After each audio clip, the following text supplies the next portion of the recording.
league.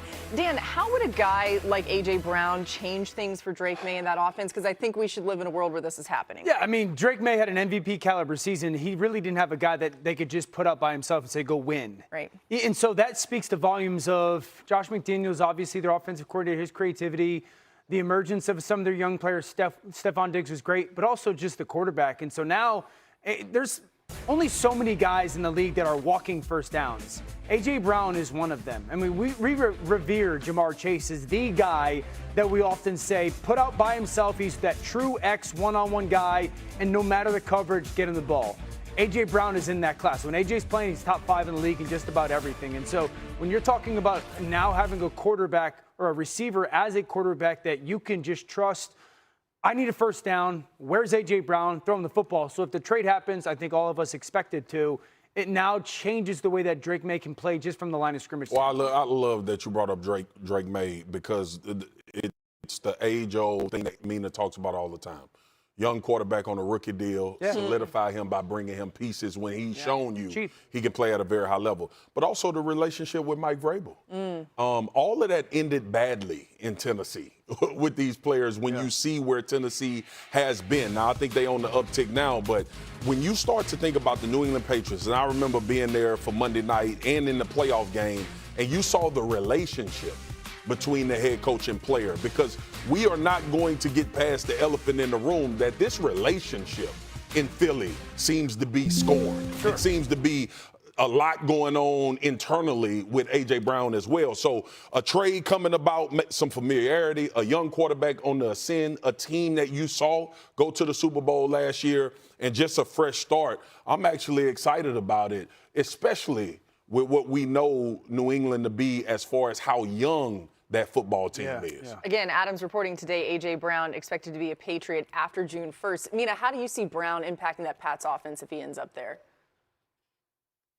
I mean, Dan described it best. He gets you a bucket when you need it. He's the exact type of receiver that they've been looking for. He has the size and the ball skills that few corners in the NFL can handle, wins at all 3 levels. He affects the way defenses play you, and that's something I wanted to zero in on here because over the last 3 years, the New England Patriots have faced man coverage more than any other team in the NFL, over 50% of the time. In that same time frame, which receiver leads all receivers league-wide in yards per route run against man coverage? It's A.J. Brown. Now, that means they're going to face less of it. They're going to face more too high, which should open up things for everyone else. The run game for some of those other receivers who can work underneath. There'll be a trickle-down effect just by having him on the field. So for New England, I think this made a ton of sense, especially because while they have a young quarterback, they are on a playoff timeline. They're just in the Super Bowl, so this is the kind of player that you want to add. Yeah, think about the roles, too. I mean, you're going to have 2 just big-bodied starting receivers, Kayshon Boutte and A.J. Brown on the outside. Dobbs is plenty capable of working on the inside. You've got Pop Douglas still. You've got a burner and Kyle Williams. Don't forget Mac Hollins. And so this went from, at this point last year, like a significant weakness in their football team to now you have so many, and for Josh McDaniels, who's a mad scientist with just creating matchups off roles, you have so many different guys that can fill and kind of thrive in so many different roles with their physical kind of abilities. It's a big deal. Mina, this makes me think about Thursday. I mean, 3 days away from the draft. How do you see the Brown situation impacting Philly's decisions on draft night? I think they're going to have to take a receiver. The question is when. Philadelphia does love to address the trenches, and they might do that in the first round. But I got to say, I would consider Denzel Boston the Washington wide receiver if I were them. Not just because, yes, he has a skill set that does have some similarities to A.J. Brown's game in terms of the size, the frame, the contested catch ability, but I also think Jalen Hurts, because of his proclivities as a quarterback, needs that type of receiver. Even though I think Devontae Smith can take on more volume and he's so talented, you do want a guy who can win on the perimeter, win those goal balls downfield. So I would love Boston's fit in this offense if A.J. Brown was gone. I like it. I think Boston's got kind of lost in some of the receiver conversation, and he shouldn't be. The Eagles, by the way, they have 8 picks overall in this year's draft, 6 in the first 4 rounds. So a lot. I know. Howie. Okay, back to the blockbuster trade of the weekend that changed the trajectory of the draft. Dexter Lawrence is a Bengal now, and the Giants have the 5th and 10th pick in the first round on Thursday. The Bengals, as you see here, the footage, look at the big fella, introducing their new D tackle earlier today. Here's what he had to say. The saying kept coming to me, you got to be uncomfortable to get comfortable. And, like when this opportunity came, I jumped at it because I knew I was going to be uncomfortable. You got to learn a lot of new names, move to a new city and, bring my family and my dogs and find that place. So I knew it was going to be a little uncomfortable. That's the process, though. And I think I adjust well and I handle those things well. So I was just excited to be here, especially with my dog BJ, to play with him, get another opportunity to play with him and, take this thing to another level. You don't have to take detailed notes on Dexter Lawrence. Those are guys you've known since he came into the draft, that you don't have to remind yourself the presence he has on the field and the way you have to game plan around him and the production he creates for those around him. All right, we're going to talk about the Giants side in a little bit, but let's talk the Bengals side of this first, Adam. Why did they feel like this was the right deal for them?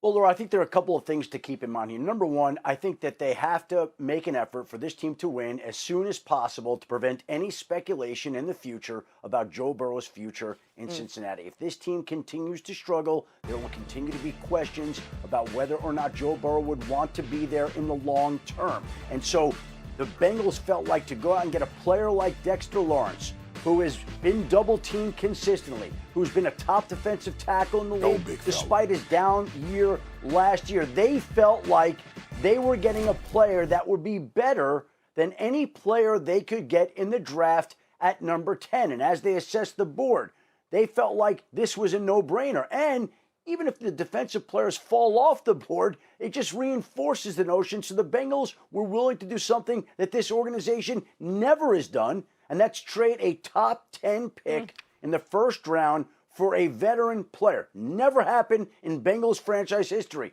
but they know what he can do for that defense. They know how important this year is to the franchise and to Joe Burrow, and they decided that now was the time to be ultra aggressive. Schefter, you said a mouthful in the beginning. This was a big part about Joe Burrow and putting the defense on the field that could solidify what they've been doing offensively. It's not that you have to be the best defense in the NFL. You just have to be middle of the pack.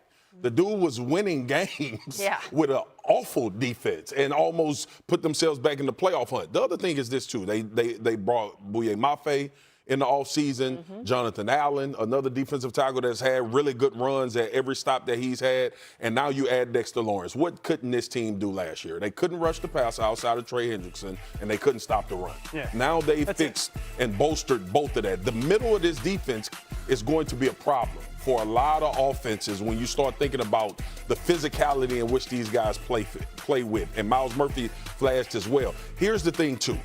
If you're Cincinnati, when do you break the trend? When do you break the trend of being this conservative organization that don't want to go for it all? Now, a step in the right direction was the fact that you locked up T. Higgins and Jamar Chase under Joe Burrow's request. So I don't know how much credit I give them for making that decision, but these type of moves are championship mindset type moves, and I like the fact that Dexter Lawrence was a guy because now you have a real defensive identity when you bring him in. I can't get over how much Marcus looks like Dexter Lawrence. What? We don't look alike. What? Yo, Dan, 100% look alike. That's, you know what? There's something bad we could say about that. We're going to leave it, though. All black people look alike. Hey, all big dudes, all big black dudes look alike. No, but y'all do. Dan. Dan. Hey, we don't look alike. Marcus, all backup quarterbacks look alike. So I mean, there's a little bit of reality to that. I think that's true. Y'all do, though. They all leave two buttons unbuttoned on their shirt. I know that. He's going to do a third, and we're all going to get nervous. Can I ask you a question? Not nervous. What do you think is more impact? I don't know if I've ever asked you this. What do you think is more impactful or beneficial? A dominant interior guy helping their edge rushers, or dominant edge rushers helping interior guys? I think it's a dominant interior guy. I've said this for a while, Dio. I thought every player that played with Aaron Donald benefited and got better. I thought every player that played with Chris Jones benefited and got better.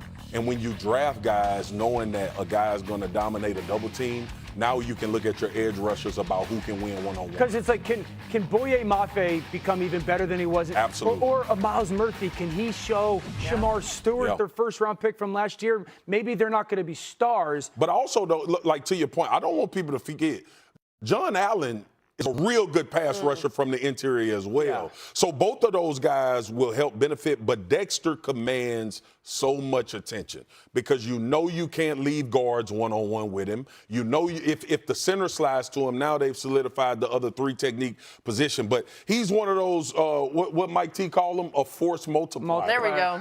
Mike Tannenbaum. Mike T makes Mike one. Tannenbaum. Mike Tom. Mike Tannenbaum. Yeah. Go ahead, Adam. Dan, you and Adam look And alike. I think Dexter Lawrence steps into a play. I don't know. bad. I can tell you this, Go ahead, Marcus, go I ahead, got a go lot ahead. more hair on my chest than Dan. Oh, that's why Adam doesn't do it. You got to shave it, Schefter. You got to manscape it. I feel like I Wow, always Dan do must be this. manscaped. try to Okay, be serious anyway, about football. we digress. Yeah. We digress. I think Dexter Lawrence is stepping into a place that's going to be quite comfortable. B.J. Hill is along the defensive line. He played with Dexter Lawrence in New York. They have T. Higgins there, two Clemson guys. Yep. I think this is a place where he's going to be excited to go. They're excited to have him. And again, I don't think we could emphasize enough how important this season is to Joe Burrow and making sure that it goes the way that the Bengals want. If it doesn't, I think there's going to be a lot of speculation that comes up in Cincinnati. If they win, everything's all good and it's quieted down. If it doesn't, a lot of questions will come up after the season. All right. I like how Adam has to be the. Oh, See, y'all come cannot on. tell me that y'all don't look alike. They look totally different. I think they You're look totally out of your different. mind, Laura. Dan, They're two It's just how you enormous, see bald black it. dudes. It's just how you see it, Dan. You have a beard and he Okay, doesn't. and you guys, look at you two. Yeah. Yeah. Twinsies. Two I don't know. little Hey, I don't know white who. dudes. I don't know who that's a compliment to. with hair. Maybe we're all in a good place, you know? Nobody looks Everybody like me. looks good. I like how Adam had to get us back together there because